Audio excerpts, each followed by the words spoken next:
Bu hali boshlanish edi. Bunaqa sahnani hech kim kutmagan edi. Bu Las Vegas emas, bu sirk ham emas. Akon 22-may Oslo sahnada nima bo'ldi? Videoni oxirigacha ko'ring.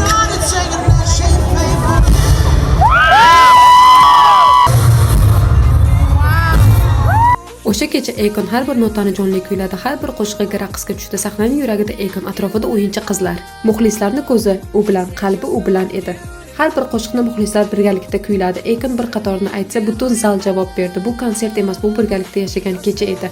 Muxlislar qichqirdi, raqsga tushdi, kuyladi, yig'ladi. Bittasi ham o'rnida turmadi. Hamma Akon bilan birgalikda edi o'sha kecha.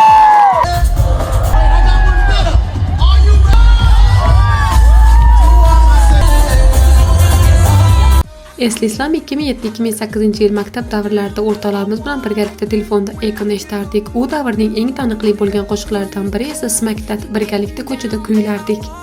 Va bu kecha meni bolalikka qaytardi.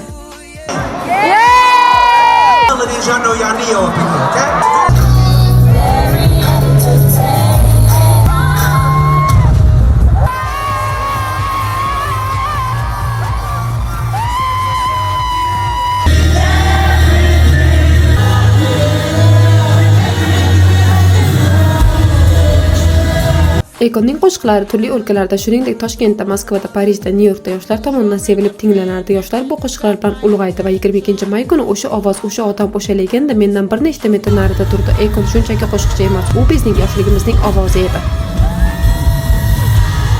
Konsert tugadi, lekin bu kecha abadiy xotiramda qoldi.